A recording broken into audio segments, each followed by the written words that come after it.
안녕하십니까? 세계 경제 현황과 증시를 좀 더 심층적으로 살펴보는 수요일 한상순의 경제를 보는 눈의 유선경입니다. 오늘 새벽 마감된 뉴욕 증시 5거래일 연속 하락 마감을 했습니다. 장중에는 저가 매수에 의한 기술적 반등세가 꾸준히 이어졌지만 장 막판 벤 버냉키 연준 위의장의 발언이 시장에 실망감을 낳으면서 하락 마감을 이끌었는데요. 좀 더 자세한 내용 장윤정 캐스터에게 들어보도록 하겠습니다. 네, 뉴욕 증시 마감 상황 살펴드리겠습니다. 뉴욕 증시 장중 내내 플러스권에서 머물다가 장 막판 몇 분을 남겨두고 방향을 전환했습니다. 약보합권에서 거래를 마친 모습인데요. 먼저 마감 종가부터 확인하고 오겠습니다. 네, 다우존스 산업평균 지수입니다. 약보합권에서 마감이 됐습니다. 0.1% 이상 내린 12,070포인트에서 마감이 됐고요. 기술주 중심의 나스닥 지수 역시 약보합권입니다. 2,701포인트에서 마감이 됐습니다. S&P 500 지수 1,284포인트 거래를 마쳤습니다. 0.1% 내리면서 거래를 마친 모습입니다. 네, 어제 시장은 버냉키 의장의 말 한마디 한마디에 반응을 한 모습입니다. 네, 아틀란타 통화금융 컨퍼런스에 참석한 버냉키 의장은 경제 성장세가 예상보다 느리다라고 이야기를 하면서 완화적 통화 정책이 필요하다라고 언급을 했습니다. 네, 사실상 버냉키 의장은 현재의 정책을 고수할 뜻을 밝히긴 했지만 삼적 양적 완화 정책에 대해서는 뚜렷한 의사를 표명하지 않았습니다. 네, 이 점에 실망한 시장 참여자들 사이에서 매물이 출회되면서 지수 장 막판에 뒷심을 발휘하지는 못한 모습입니다. 네, 업종별로 보시면은 다우 지수를 구성하는 30개 품목 가운데 14개 종목이 하락했습니다. 특히 시스코 시스템즈의 하락이 가장 눈에 띄었는데요. 3% 가까이 빠지면서 지수 하락을 주도한 모습을 연출했습니다. 네, S&P 주요 업종 가운데서는 헬스케어와 원자재 관련주가 강세를 보였습니다. 반면에 기술주는 약세를 주도했습니다. 그리고 최근 약세를 지속해온 금융주 반등을 시도하다가 버냉키 의장의 발언이 있은 이후 하락세로 방향을 전환한 모습을 보였는데요. 네, 뱅크 오브 아메리카 웰스파고가 1% 이상씩 내렸습니다. 발표됐던 지표들도 부진한 것으로 나타났습니다. 4월에 신규 고용 15만 1,000건이 줄어든 297만 건을 기록했습니다. 이에 따라서 1월 이후에 가장 최저치를 기록한 모습이고요. 또 5월에 실업률도 9.1%를 기록하면서 연중 최고치를 기록했습니다. 이에 따라서 아직까지 미국의 고용 시장이 침체를 겪고 있다라는 점을 보여주고 있습니다. 네, 반면 6월의 경제 낙관 지수는 예상치를 웃돈 것으로 발표가 됐습니다. 미국의 IBD와 시장조사업체 TIPP가 집계 발표한 경제 낙관 지수 6월에 44.6을 기록했습니다. 5월보다도 높게 나타났는데요. 하지만 이러한 상승 수치가 여전히 50을 밑돌고 있기 때문에 경제를 긍정적으로 보는 시각보다는 부정적으로 보는 시각이 많다라는 것을 의미를 했습니다. 지금까지 뉴욕 증시 마감 상황 정리해드렸습니다. 네, 장윤정 캐스터 잘 들었습니다. 앞서 살펴보신 대로 오늘 새벽에 마감된 뉴욕 증시는 벤 버냉키 말 한마디에 주춤하는 모습을 보였는데요. 좀 더 자세한 내용 미래에셋증권의 한상춘 부사장님과 이야기 나눠보도록 하겠습니다. 네, 안녕하십니까? 네, 안녕하십니까? 네, 어제 장은 좀 어땠습니까? 주춤하는 모습 보였는데요. 말씀대로 어제는 버냉키 의장의 그 통화정책 방식이 어떤 것인가 하는 것을 극명히 보여준 하루였던 게 아닌가 생각하는데요. 네. 사실 통화정책의 그 방향에 있어서는 크게 그 두 가지가 있다는 것은 이미 널리 알려진 사실이죠. 과거 같은 경우에는 경제 기초 단위에서 가계의 소득이 고용과 관련된 이러한 그 임금 소득이 추가될 때에는 통화정책 관할 대상에서 대체로 보면 실물 경제 상황만 고려해서 사익을 금리라든가 그다음에 유동성 관련된 그 통화정책을 추진한다 하는 것은 익히 알려진 사실입니다. 그래서 2000년대 들어서 이 경제 기초 단위의 자산 소득이 늘어난 점을 감안하지 않고 대표적으로 실물 경제 상황만 이렇게 고려해서 정책을 추진한 사람이 앨런 그리스번 전 FRB 의장인데요. 네. 사실 자산 시장을 고려하지 않고 이렇게 실물 경제만 고려할 때는 여러 가지로 경제 부분에 왜곡 현상을 발생시킬 수 있습니다. 대표적인 것이 아마 그린스펀 스쿼트 현상이 아닌가 이런 생각이 드는데요. 예. 오늘도 이렇게 버냉키 의장의 통화 정책에 대해서는 여러 가지 시각이 있었습니다는 이 방송을 통해서 버냉키 의장의 통화정책의 정책 기조에서는 크게 변경이 없을 것이다. 일관성을 유지하는 것이 굉장히 중요할 것이다 하는 그런 내용을 누차해서 말씀드린 데는 지금은 실밀경제 입장에서는 경기의 마지막 후행 지표에 해당되는 고용 사정이 늘어나지 않는 점, 개선되지 않는 점, 그리고 이 버냉키 의장의 통화정책 관할 대상에서 가장 중요하게 생각하는 부동산이라든가 이런 자산시장 부분이 주시장을 제외하고는 생각보다 늘어나지 않는 점, 네. 개선되지 않는 점 이런 점이 감안해서 그동안 여러 가지 뭐 출구 전략이라든가 아니면은 뭐 부양 대책이라든가 이런 정책이 오락가락하는 상황에서 그때마다 해설이 다른 이런 그 증시 전문가 시각과 달리 두 가지 생각을 해서 특히 부동산 부분에 침체를 생각해서 통화 정책의 기조에는 변경이 없을 것이다 하는 그런 말씀을 드렸습니다는 오늘 버냉키 의장의 발언이 그것을 확정한 것이 아닌가 생각합니다. 그래서 정책 시한이 걸려 있는 시한 사항이 이렇게 2차 양적 정책이 종료된다 하더라도 이것은 통화 정책의 긴축 기조로 돌아서는 건 아니다.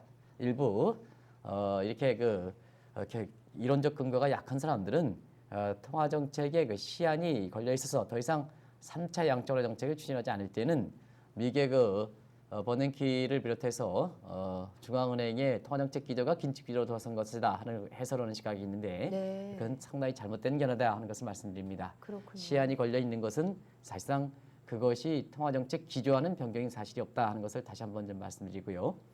그런 각도에서 향후에 유동성 정리라든가 이런 쪽에 얘기들이 좀 근거가 있으려면 고용시장이 충분히 좀 개선돼야 되는 점, 그리고 위기의 진원지고 버냉키 의장이 통화정책 관할 대상에서 가장 중요하게 생각하는 부동산 부분이 위기감이 이렇게 해소돼야 되는 점, 이런 두 가지 전제 조건이 돼야 앞으로 그 통화정책 기조가 일부 유동성 장세의 종료 논쟁을 불러일으켰던 이런 시각대로 긴축 기조로 도달할 수 있는 전제 조건이 되지 않겠냐 생각합니다. 네. 지금 상태에서는 사실상 3차 양적 정책에 대한 어떤 기대 속에 사실상 여기에 대한 실망감으로 주가가 소폭 떨어지긴 했습니다는 그러나 오늘 발언 내용으로 보면 오히려 통화 정책의 현 기조가 상당 기간 지속되지 않겠나 보고 있습니다.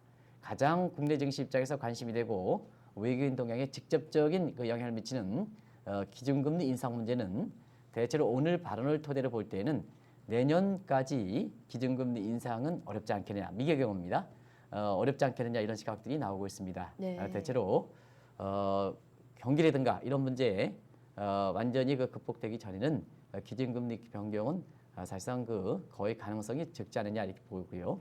더더구나 내년도에는 FRB가 정책 일정이 이렇게 맞물려서 통화 정책을 강구하지는 않습니다는 그러나 오바마 행정부와 사실상 정책의 조화를 잘 이끌어온 점을 감안해 볼 때 또 미 연준도 위기의 주체로서 대선에서 사실상 어느 정도 위기 극복의 정책적인 평가가 이루어지기 위해서는 내년 그 대선 같은 정책 일정이 있는 점을 감안해 보면 금리 인상과 같은 이런 큰 통화정책 기조 변경은 사실상 어렵지 않겠나 이렇게 보고 있습니다. 아무튼간에 오늘 정책의 일관성을 유지했다는 측면, 이 점은 지금 비록 단기적으로 보면 3차 양적 정책에 대한 어떤 실망감으로 인해서 주가가 소폭 하락하다 하더라도 증시에 미국을 비롯한 글로벌 증시 입장에서는 오히려 시간을 가면 갈수록 증시 안정에 도움되지 않겠나 이렇게 이제 보고 있습니다. 그래서 단기적으로는 실망감, 그러나 중장기적으로 보면 미국의 경기라든가 글로벌 증시 입장에서는 호재가 될 수 있는 소지가 바로 버냉키 의장의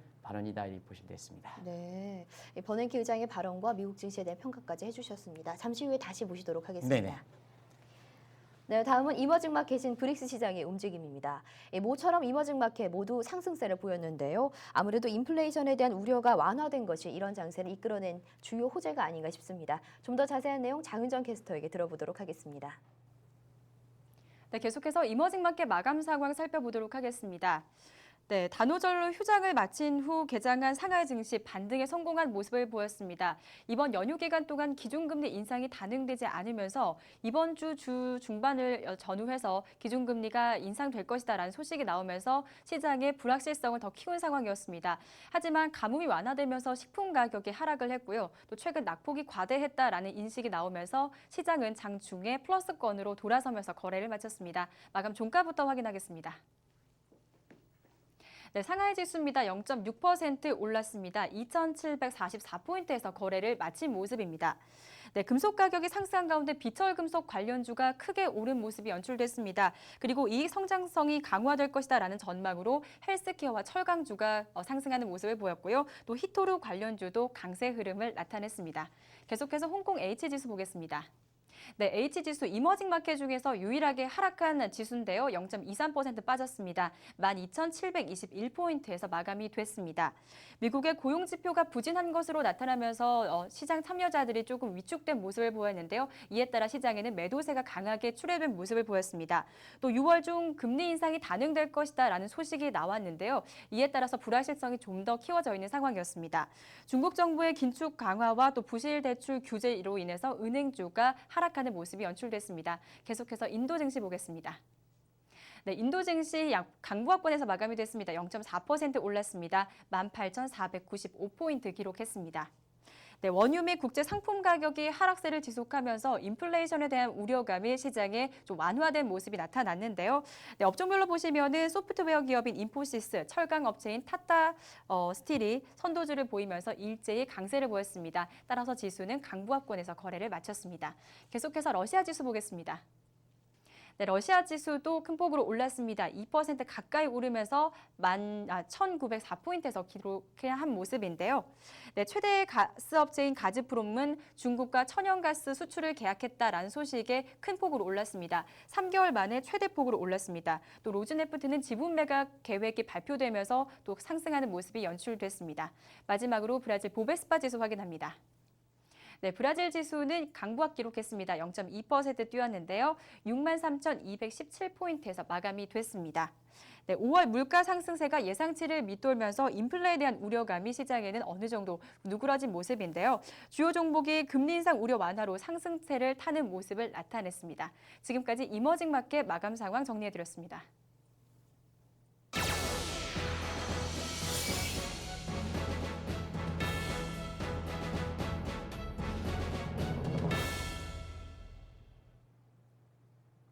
네, 올해도 벌써 6월입니다. 대부분의 경제 주체들은 이 하반기를 앞두고 상반기를 점검하고 하반기에 또 어떻게 할 것인지 계획을 세우고 있을 거란 생각이 드는데요. 특히 증시 입장에서는 올해 여름 휴가철을 앞두고 이 포지셔닝 조정을 위해서 궁리하고 있는 증시 참여자들과 투자자들 많을 거라 생각이 듭니다.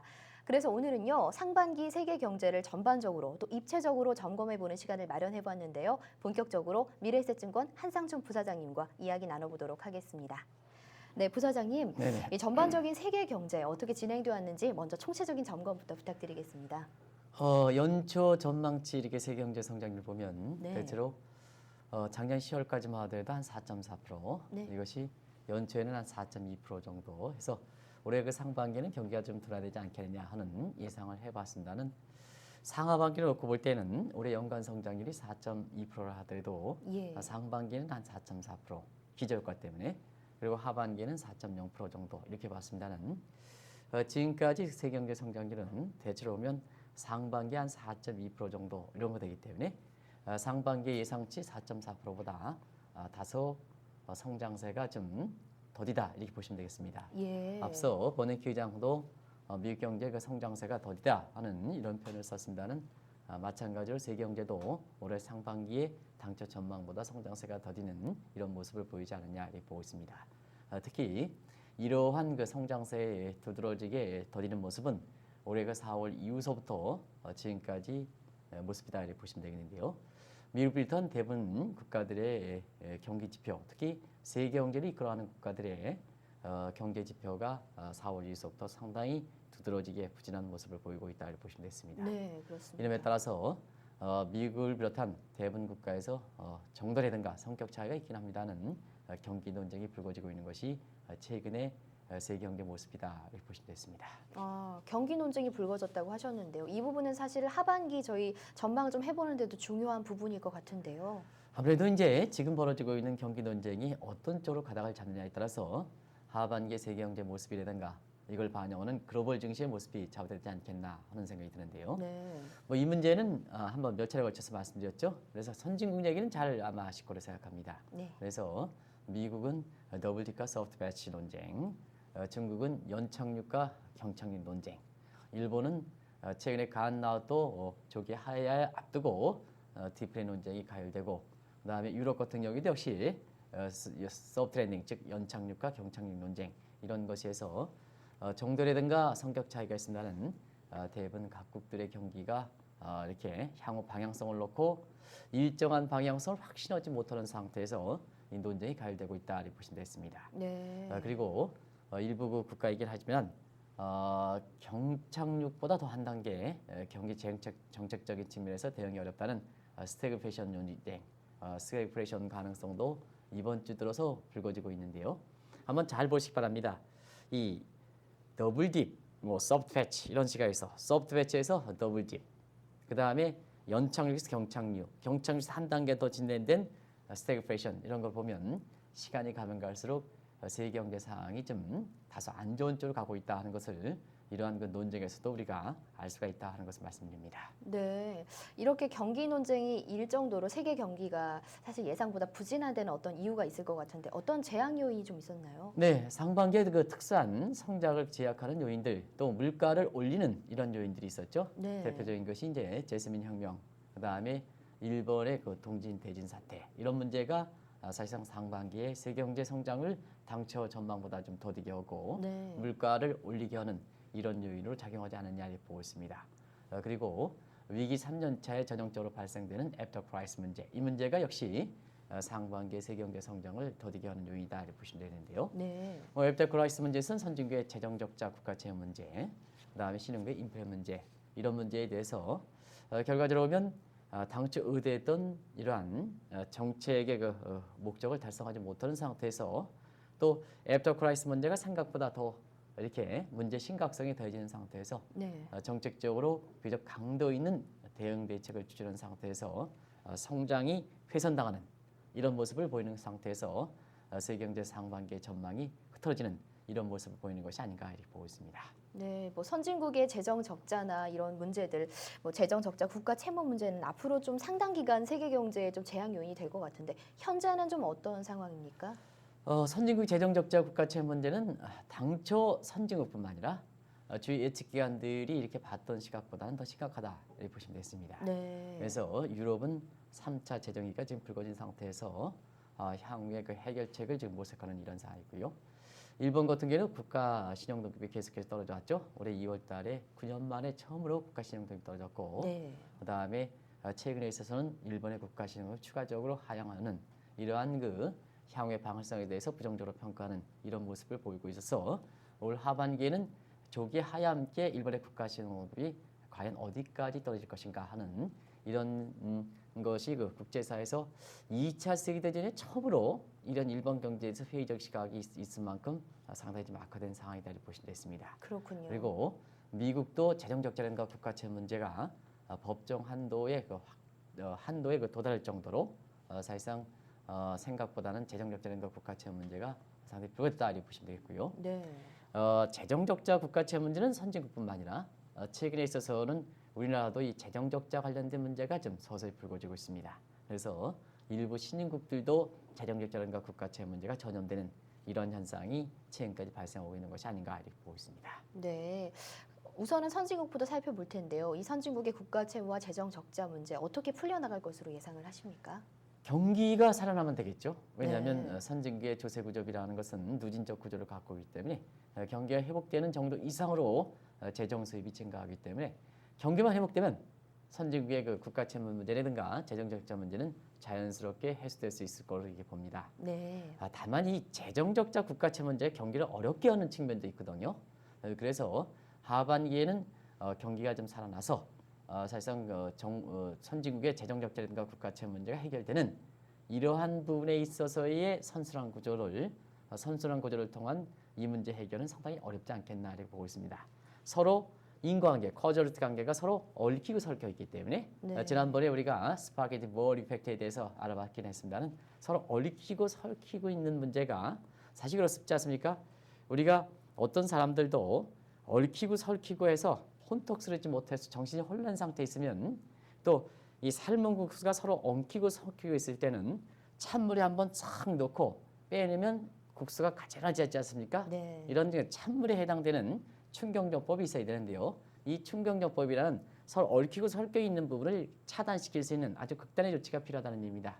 그러나 그런 극단의 조치는 내년도에 여러 가지 선진국에서 정책 일정이 있는 점을 감안해 보면 지금처럼 국민의 표심을 위해서 정치적 포퓰리즘이 확산되는 상태에서 이러한 찬물에 해당될 만큼 극단적인 이러한 그 조치를 나오기는 상당히 좀 어려운 문제가 아닌가.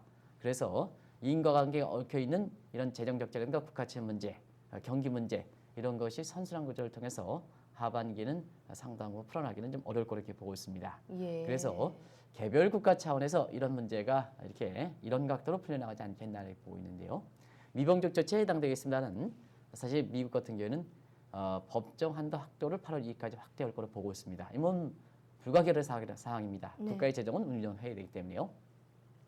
그리고 지출 내역을 조절하는 페이고 정책 이런 문제로 통해서 이 재정 적자라든가 국가채 문제를 풀어가지 않겠나 이렇게 보고 있고요.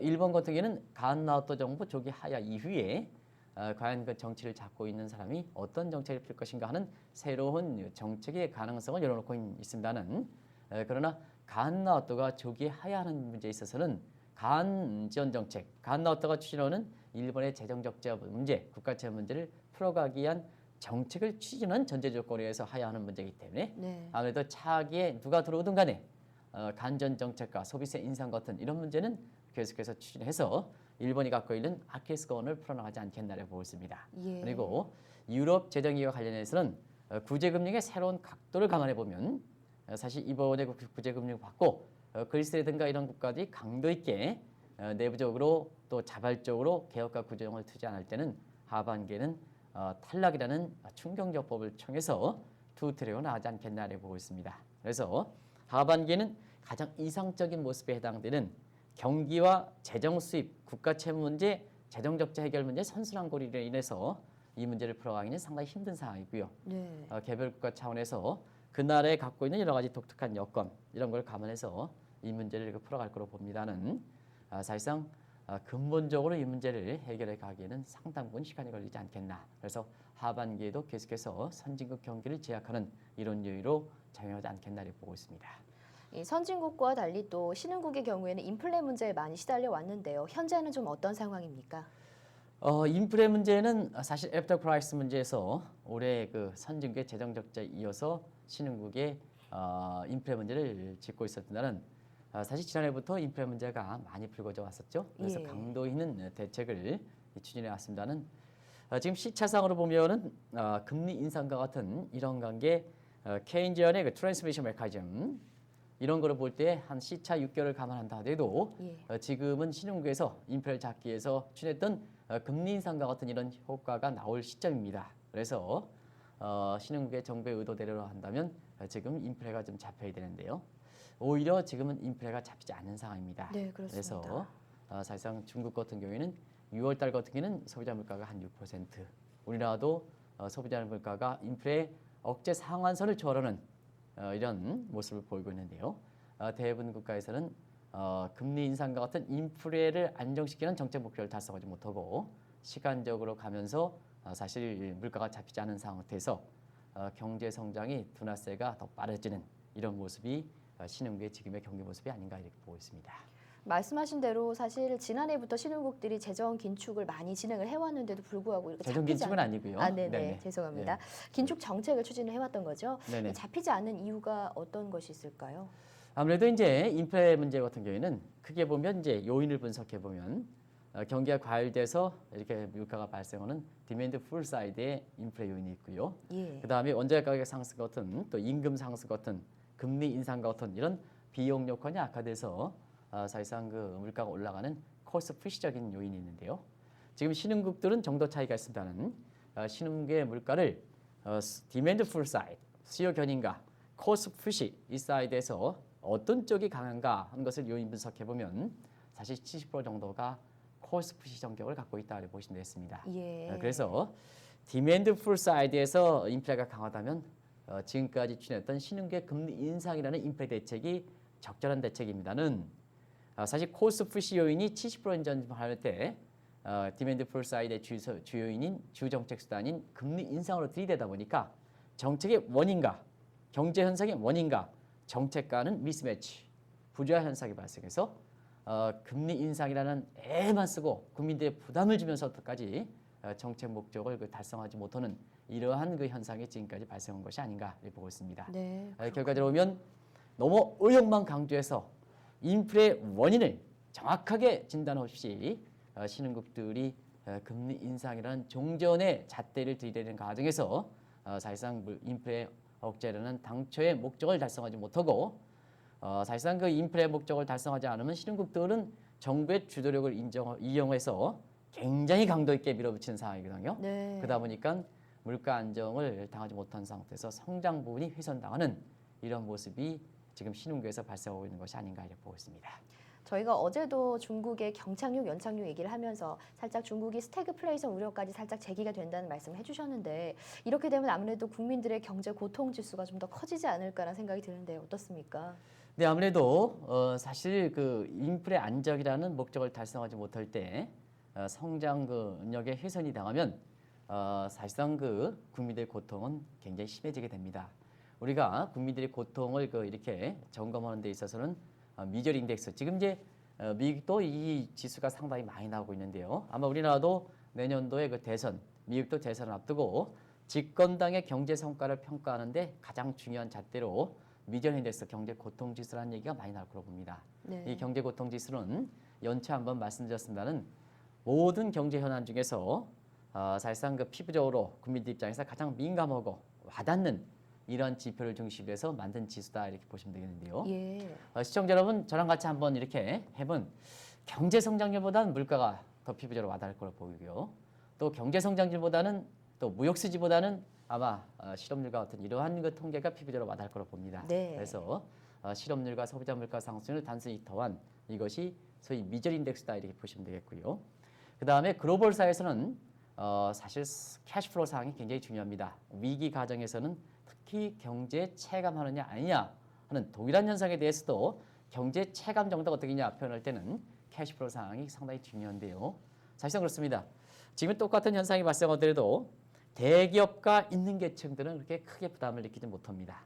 그러나 없는 계층들 같은 경우는 위기를 겪으면서 위기 전에 동일한 상황이라 하더라도 지금은 더 피부적으로 고통을 당하는 이러한 현상이 발생하는데요. 예. 그런 측면에서 캐시플로우까지 같이 감안해서 종전의 경제 고통 지수를 보완해야 됩니다. 그래서 최근에는 네오 미절 인덱스 신경제 고통 지수, 일부에서는 뉴 미절 인덱스 신경제 고통 지수를 양치하는데요. 네. 요건 이제 종전의 경제 고통 지수에 성장률이 높으면 고통 지수가 낮아지니까 사실 경제 고통 지수의 빼기를 경제 성장률을 더하면 된다. 이렇게 보시면 되겠습니다. 이게 신경제 고통 지수다 이렇게 보시면 되겠습니다.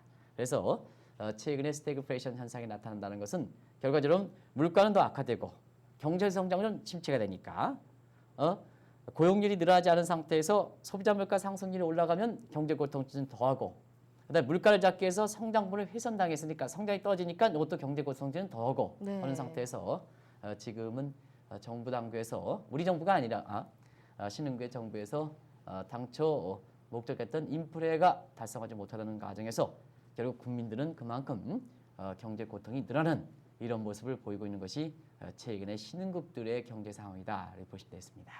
그렇다면 이 신흥국 입장에서는 이제까지 인플레를 줄이기 위해서 해왔던 대책들을 좀 수정해야 하는 것 아닐까요? 하반기는 아마 본격적으로 가겠죠. 예. 왜냐하면 지금 상태에서 인플레 안정을 위해서 기존에 추진했던 대책이 효과를 보지 못하고 국민들의 고통을 안겨주는 이 과정에서 집권당이라든가 아니면 중앙은행에 취했던 정책에 대한 신뢰성이 떨어진다면 예. 당연히 정책 일정을 앞두고 있는 상태에서는 기존에 취재했던 인플레 대책이 사실상 그 변화가 불가피한 상황이다. 그래서 하반기에는 이 인플레 관련된 대책이 어떤 방향으로 이렇게 추정될 것인가 하는 측면은 한국을 비롯한 신흥국들의 글로벌 증시를 주가 향방을 이루는데 가장 중요한 시청자분이 염두에 둘 필요가 있다는 것을 말씀드리는데요. 네. 대체로 보면 대부분 신흥국들은 기존에 추진했던 금리 인상 변수는 사실 그렇게 적극적으로 추진하지는 않을 거로 이렇게 봅니다. 그래서 금리 인상 속도는 상당히 조정되지 않겠느냐 이렇게 이제 보고 있고요. 그렇군요. 대신에 인플레 문제가 시간이 가면 갈수록 더 악화되는 점을 감안해 볼 때 원인을 이렇게 진단해서 지금 70%의 원인을 제공하고 있는 공급 측면의 인플레 대책 쪽으로 하반기에는 정책 변화가 모산되거나 아니면 금리 인상과 함께 인플레 대책의 내용을 분담시켜 나가지 않겠나 보고 있습니다. 그래서 일단은 신흥국대 통화를 절상시킨다는 것은 국민들뿐만 아니라 금리 인상하면 국민들이 많이 당하니까 네. 금리 인상은 좀 완화하고 국민 고통 줄어들고 자국 통화의 절상을 한다면 수출업체에도 분담시켜 나간다는 의미입니다. 그리고 지금의 그 임금 상승이라든가 이런 부분을 좀 적극적으로 억제하는 이런 부분이 있는데요. 이 임금 상승이 억제하는 부분은 정책 당국에서 지금의 인플레 문제를 혼자 풀어갈 수 없으니까 국민들도 사회적 연대, 사회적 합의를 통해서 이 어려울 때는 국민들이 좀 어느 정도 협조해 나가는 이런 모습에서 하는데요. 이 부분은 집권당이라든가 그때 당시에 통화정책을 감당하는 중앙은행이 국민을 대상으로 얼만큼 모럴세이션, 도덕적 설득을 통해서 국민의 합의를 이끌어가느냐 이 모습이 하반기에 관건이 되지 않겠나 보고 있습니다. 네. 그리고 세계 각국들은 이러한 문제에 접해서 향후에 이런 스태그플레이션이라든가 이런 문제를 풀어가기 위해서는 사실 경기도 회복시키고 그다음에 물가도 안정시키는 이런 측면에서 과거 1990년대 미국의 신경제 신화를 양출했던 IT 업종과 마찬가지로 제조업은 생산하면 생산할수록 생산성이 떨어지는 수학 체계 법칙이 적용되는 IT 업종이라든가 이런 모바일 폰 이런 것 같은 경우에는 네트워크만 깔면 깔수록 생산성이 증대하는 수학 체계 법칙이 적용되기 때문에 성장이 높게 하더라도 물가 부담이 없습니다. 그래서 골드락스 경제라든가 이런 것을 양출하는데요. 그런 각도에서는 종전의 산업과 다른 수학 체계 법칙이 적용되는 그래서 경기 회복과 물가 부담이 물가 안정을 경기 부담이 회복과 물가 안정을 동시시킬 수 있는 이러한 신산업 개발에 보다 주력해서 이런 문제를 풀어가지 않겠나 보고 있습니다. 예. 그래서 하반기에는 세계 각국들의 정책 변화와 함께 사실상 산업적인 측면이라든가 이런 측면에 혁혁한 변화가 일어날 거로 보이기 때문에 아마 투자자 입장에서는 하반기에 세계 각국의 정책 방향이라든가 또 기업들이 어떤 쪽으로 투자하는 건지 새로운 트렌드를 어떻게 포착해 나갈 것인지 이런 측면이 하반기에 아주 집중적으로 이루어질 거로 보기 때문에 시청자라든가 투자자분은 좀 더 바쁘게 증시에 참여를 하셔야 되지 않냐 생각합니다. 네. 오늘 상반기 세계 경제에 대한 전반적인 정리 고맙습니다. 내일 또 뵙겠습니다. 네, 고맙습니다. 감사합니다. 네, 오늘 함께해 주신 많은 분들 감사합니다. 저희는 내일 다시 찾아뵙겠습니다. 고맙습니다.